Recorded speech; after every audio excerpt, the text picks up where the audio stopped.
labirintite, desequilíbrio, flutuação, nistagmo. Existem muitos termos usados para caracterizar um sintoma que só quem sente consegue descrever o quanto ele é impactante. Parece que tudo é uma coisa só, mas não é. Eu sou Adriana Silveira e vocês estão no Pode Ouvir, seu podcast de ouvido, nariz e garganta. E hoje quem conversa aqui comigo é uma pessoa, uma profissional assim, muito conhecedor da área, que é a doutora Jaqueline Carneiro, especialista em otorrinolaringologia, com pós-graduação na Unifesp, e atua muito na área da otoneurologia, que é a especialidade que cuida, né, literalmente das pessoas que têm sintomas relacionados ao desequilíbrio, que tem a tontura em si. Muito obrigada, Jaque, por você estar aqui com a gente hoje, compartilhando do seu vasto conhecimento. E a gente tem muitas dúvidas para esclarecer com você, tá? Obrigada pelo convite, agradeço, sou muito honrada e adoro falar sobre esse tema. Aí a gente vai conversar um pouquinho aí, vai ser um papo bem interessante. Tem uma pergunta assim que os pacientes geralmente fazem muito, né? E para nós que lidamos na área, a gente sabe a forma que cada um manifesta a tontura. E a gente sabe no dia a dia do consultório o quanto o paciente tem dificuldade de expressar e descrever com minúcia como é essa tontura. E nós que atuamos nessa área sabemos o quanto é importante ele detalhar minuciosamente de que forma esse sintoma se estabelece, para que, ao mesmo tempo que ele vai descrevendo, nós já podemos pensar, né, e elaborando na nossa mente um raciocínio diagnóstico acerca daquele sintoma que o paciente está relatando, né? E eu queria que você esclarecesse para que nossos ouvintes possam entender por que é tão importante, por que existem diversas formas de tontura e a gente precisa muito que isso seja bem detalhado. Então, é sempre muito frequente o paciente descrever: estou com tontura há tanto tempo. Mas no consultório, na nossa consulta, a gente tenta inicialmente pedir que ele descreva exatamente o que é que ele sente. Às vezes eu peço até: tente descrever o que você sente sem falar a palavra tontura. Então, o mundo gira, a sensação é que você gira, você se sente desequilibrado, o ambiente você vê inclinado, você tem uma visão dupla. Então, a gente tenta destrinchar aos poucos o sintoma do paciente. A gente tem alguns tipos de sintomas vestibulares, que é a forma que a gente chama esse grupo de sintomas, né? Então, assim, a gente tem a vertigem, que ela pode ser rotatória ou não rotatória. O que é a vertigem? Vertigem é uma ilusão de movimento, que pode ser do próprio corpo ou do ambiente que a gente está circundando. A gente também alguns pacientes descrevem de fato a tontura. Tontura é aquela sensação de mareio, de zonzeira na cabeça, sem de fato ter uma ilusão de movimento, sem ter movimento no ambiente. A gente também pode ter sintomas que algumas vezes o paciente se queixa com uma tontura, mas na verdade é um desequilíbrio, aquela dificuldade de deslocamento, a necessidade de se apoiar em algum ambiente. Além disso, a gente tem alguns sintomas que a gente chama de visuais. É quando a gente não vê rodar, mas vê o ambiente inclinado, o ambiente em forma de ondulações. E além de tudo isso, algumas vezes o paciente descreve tontura, mas na verdade acaba sendo algum sintoma muito mais relacionado às doenças neurológicas, como por exemplo a visão dupla, né? Ver 2, ver 3 objetos, enxergar metade do ambiente. Às vezes o paciente pode descrever como uma tontura, mas se a gente não questionar, perguntar detalhadamente como é o sintoma, a gente acaba se passando, né? E aí, além disso tudo, a gente sempre vai tentar entender o que é que vem junto com essa tontura, né, Adriana? O que é que de fato esse paciente tem além desse sintoma que ele descreve como tontura. Se o paciente tem uma dor de cabeça associada, sintomas auditivos, então, perda de audição, sensação de ouvido tampado, zumbido, ou seja, apito no ouvido, que pode vir junto com a tontura ou não. Então, na fase inicial da consulta, a gente tenta entender qual é o sintoma do paciente, para a partir daí a gente começar o nosso raciocínio clínico. Tem muito paciente que às vezes não entende o quanto que isso é importante e coloca tudo isso que você falou numa única caixinha, né? E chega no consultório e diz, doutor, eu tenho labirintite. Exatamente. Né? E a Associação Brasileira de Otorrino, junto, né, com o Departamento de Otoneurologia dessa associação, tem se dedicado há vários anos em fazer campanhas para conscientizar os pacientes acerca da riqueza que é a otoneurologia, né, e do quanto essa subespecialidade pode ajudar os pacientes. E eu me lembro que uma das primeiras campanhas, né, teve como slogan, pare de falar labirintite. E é importante, né, esclarece aqui, Jaque, a importância disso. Por que hoje a gente não caracteriza, a gente não fala mais labirintite? É sempre comum. Isso aí é o clássico, o paciente chegar dizendo que já tem labirintite, que foi um diagnóstico que recebeu há muitos anos atrás. A otoneurologia, né, que é a ciência que estuda as doenças relacionadas à tontura, é relativamente recente. E sempre foi usado esse termo labirintite, que ficou na cabeça, né, das pessoas. Mas labirintite é somente uma das doenças que o labirinto pode ser acometido. Labirintite é uma inflamação do labirinto, que pode ser por infecção, uma bactéria, um vírus, ou até mesmo somente o processo inflamatório, uma doença autoimune, por exemplo, mas é uma doença extremamente rara. A gente não pode dizer que nosso paciente tem labirintite, porque os casos de labirintite realmente são muito pouco comuns. Existem diversas outras doenças que são muito mais frequentes. E essas outras doenças a gente chama de labirintopatias, que são as outras doenças do labirinto. Dentre elas, a mais comum é a vertigem postural paroxística benigna, que é um nome enorme, a gente dá uma sigla chamada VPPB, mas é muito frequente o paciente conhecer como a doença dos cristais do labirinto. Essa, sim, é uma doença super frequente, que a gente consegue fazer o diagnóstico na primeira consulta e já começar o tratamento ali. A vertigem postural paroxística benigna, a nossa doença dos cristais, é uma doença basicamente mecânica do labirinto. É um deslocamento de pequenas pedrinhas que a gente chama de cristais dentro do labirinto. E como é que o paciente percebe, como é que esse paciente descreve, né, a VPPB? O paciente acorda normalmente pela manhã e ao levantar tem aquele impulso, né, aquela vertigem que sente o mundo girar, vê tudo rodar. E ali, essa vertigem ela pode durar alguns minutos. E depois tem aquela sensação de mal-estar, náuseas, vômito, sudorese, que às vezes esse mal-estar às vezes pode ser até duradouro. Então, essa sim é a doença mais comum. A gente tem tentado cada vez mais dar o diagnóstico, dar nome às doenças que o paciente tem. Uma outra doença que está entre a terceira e a quarta mais frequente é a doença de Meniere, que é uma doença que também causa uma vertigem rotatória, ou seja, o paciente também vê girar o mundo, mas com a duração mais prolongada e com sintoma auditivo, na grande maioria das vezes, associados. Então, o paciente tem vertigem, mas o ouvido tampou, tem um zumbido na hora da crise, e essa doença tem um tratamento totalmente diferente da doença dos cristais. Nesta doença, na doença de Meniere, na grande maioria das vezes a gente precisa de medicação, mas não é só a medicação que vai resolver. A gente sabe que é necessário toda uma mudança de estilo de vida, que é essencial para boa parte das labirintopatias, certo?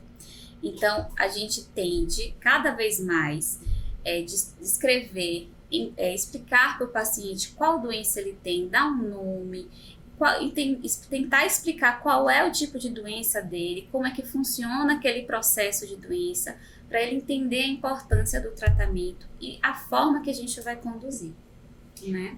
Com certeza. E assim, às vezes tem paciente que pergunta assim, mas como é que esse cristal foi parar aí, né? A gente explica assim, não, gente, não é que o cristal foi parar aí. Na verdade, esse cristal já existe, né? Ele já é o nosso sensor de movimento e ele simplesmente sai do lugar.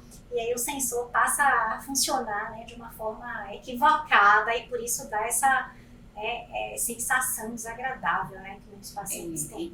Normalmente a primeira crise chega a ser desesperadora, né? O paciente toma um susto porque realmente é um sintoma te tira do eixo, né? Quem nunca sentiu vertigem, às vezes não consegue nem entender a dificuldade que o paciente tem de descrever e às vezes até uma ansiedade que cria ali naquele processo, naquele momento de crise intensa. E é bom, eu acho que o objetivo dessa campanha é exatamente caracterizar os vários tipos de tontura, porque existe ainda uma cultura muito, né, forte de que os pacientes acham que para todo mundo que sente tontura existe um único tratamento, um único medicamento, né? Eles depositam muita confiança na história do medicamento e a gente sabe que nem tudo é tratamento medicamentoso. A gente sabe que muitas labirintopatias elas são passíveis, né? Algumas de tratamento medicamentoso, mas muitas delas respondem muito bem com a reabilitação vestibular, com mudança de hábitos de vida, com o atendimento muitas vezes de uma equipe multidisciplinar, né, uma orientação nutricional, um reabilitador, um psicólogo que muitas vezes precisa entrar para poder atuar nas emoções, né, desse paciente. E o que é importante dessa campanha é conscientizar as pessoas o quanto elas também precisam se responsabilizar nesse tratamento, né, a mudar, a identificarem o que é que está errado nas suas vidas, e começarem também a investir em fazer mudança de hábitos, né? Ficarem mais saudáveis, investirem mais na sua saúde. Isso me faz lembrar muito uma paciente que eu tive há alguns anos atrás, uma paciente diabética, insulino-dependente, que tinha um quadro assim muito sintomático, muito rico, né? Era uma vertigem metabólica. E a gente fez todo o diagnóstico nessa paciente, toda a orientação, orientamos essa paciente para as mudanças de hábitos alimentares, porque inclusive ela já trazia uma doença, né, de base que é importante, que precisa de controle, e orientamos para a necessidade da reabilitação, mas essa paciente, ela disse: doutora, eu não quero fazer exercício, eu quero que a senhora me dê um remédio para me deixar sem tontura, e eu não quero fazer dieta. Eu quero continuar comendo tudo que eu gosto, eu quero continuar a minha vida normal. E isso, de fato, a gente não tem como entregar, né, para esse paciente.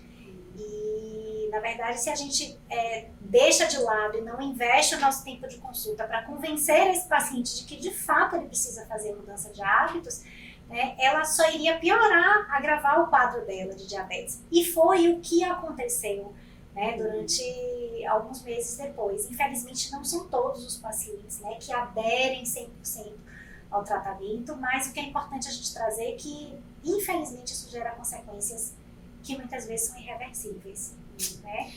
Muitas vezes o paciente começa a ter tontura por uma doença de base, como foi seu paciente aí. Então, ela começou a ter tontura muitos anos depois de um diagnóstico de diabetes. E às vezes o paciente não acredita que aquela tontura é decorrente de uma doença que ele já tinha o diagnóstico, mas ele não sentia isso. Mas a gente tem que entender que às vezes a doença anterior, com a sua evolução, e muitas vezes um tratamento que não estava bem adequado, ela não estava fazendo, né, tudo certinho, evoluiu para um distúrbio mesmo do labirinto. É muito comum as tonturas de origem metabólica. A mudança de estilo de vida, às vezes a gente fala, todo mundo manda eu fazer exercício, meu cardiologista manda, meu endocrinologista manda, aí o otorrino às vezes também tem que mandar, porque o ouvido interno, que é onde fica o labirinto, ele é extremamente sensível às alterações do nosso corpo, porque a gente tem microvasos, vasos pequenininhos que precisam de um sangue adequado ali naquela região, porque a gente tem troca de insulina, de açúcar, num órgão muito sensível, cheio de nervos, que precisa estar funcionando adequadamente para a gente conseguir se manter em pé sem ficar desequilibrado, sem se sentir tonto. Então, as doenças metabólicas, não só a diabetes, como foi o seu exemplo, mas também alterações hormonais em mulheres na menopausa, perimenopausa, as alterações de tireoide também são alterações importantes que a gente precisa investigar em alguns casos. Então, os pacientes que têm mesmo de doenças com diagnóstico prévio, que começam a ter tontura, algumas vezes a gente tem que buscar entender por que esse paciente está sendo tratado para diabetes, mas não está evoluindo, né, para pior, e essa pior é a tontura.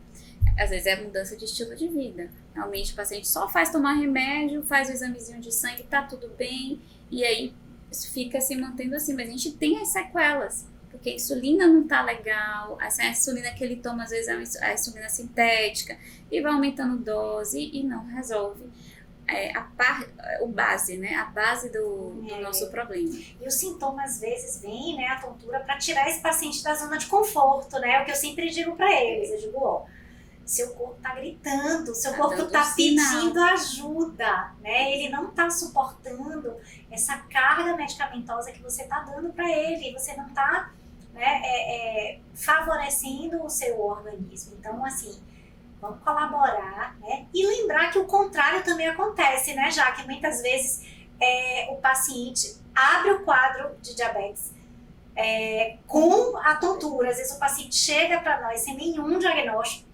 né? Abre esse quadro e quando a gente vai investigar, ou às vezes um hipotiroidismo mesmo, que ele não, né, nunca imaginou que pudesse ter, às vezes ele já tem alguns sintomas, mas ele nunca se deu conta de que seu metabolismo estava alterado, e quando ele tem a crise vertiginosa, que é o que assusta, né, é o que leva o paciente muitas vezes a buscar auxílio, ele chega para nós e a gente acaba na investigação diagnosticando. Né? Uma outra coisa interessante aí é os pacientes que têm múltiplas doenças, que fazem uso de várias medicações, às vezes têm tontura por conta da medicação. E quantas medicações não poderiam ser evitadas mudando o estilo de vida previamente, né? Então, muitas vezes a gente vê o paciente usando 10 medicações. Com certeza, umas 6 ali vai ter como efeito colateral a tontura. Então, a gente precisa sempre começar, né, na parte preventiva, mudar o estilo de vida, mesmo antes de ter sintoma, de ter tontura. Se tem alguma doença de base, por que não se cuidar antes que essa doença evolua com outros sintomas que você nem imaginou ter, né? Perfeito. Agora, sim, outras campanhas já existiram, né? Sim. Eu acho que a BioRL está de parabéns, assim, o Departamento de Otoneuro sempre está muito engajado, né, em ajudar as pessoas, em conscientizar a população. E já tiveram outros slogans, né? Como tontura é coisa séria e ansiedade pode causar tontura. Eu acredito muito que as questões emocionais, elas estão intimamente relacionadas, né, no desenvolvimento do quadro, né, de tontura, da labirintopatia, ou gerando a labirintopatia, ou sendo consequência da labirintopatia, porque ter uma crise vertiginosa é algo que realmente nos tira do eixo, né? O paciente fica muito atordoado, porque de fato ele perde um dos sentidos, né? Que o labirinto, ele é considerado como o sexto sentido, porque é um órgão muito importante, né? Para nos situar no nosso espaço. Mas assim, é importante a gente nem tudo, né, caracterizar como sendo somente de causa emocional. Por isso que veio essa campanha do tontura é coisa séria. E tem algumas situações que, de fato, o paciente precisa ser olhado, avaliado com mais minúcia, com mais cuidado, porque a gente sabe que uma das causas de tontura pode ser um acidente vascular encefálico.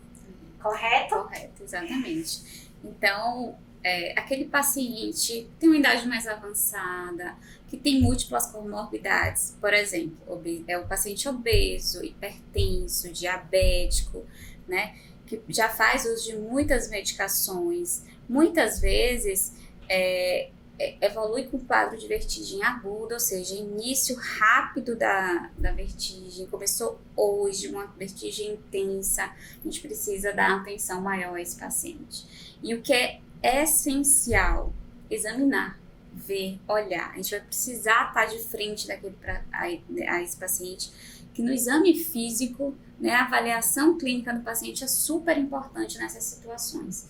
Então, o paciente com quadro agudo não fica em casa, espera, não, vai no médico, procura uma avaliação, principalmente nesse perfil, né, de ser mais idoso, com múltiplas doenças, porque realmente pode ser um AVC. Muitas vezes esses AVCs são diagnosticados depois porque o paciente achou que era uma labirintite, foi um AVC menor, claro, ficou em casa e depois a gente vai investigar melhor o que restou de sequela e tá ali, um AVC pequenininho que não foi tratado adequadamente, né?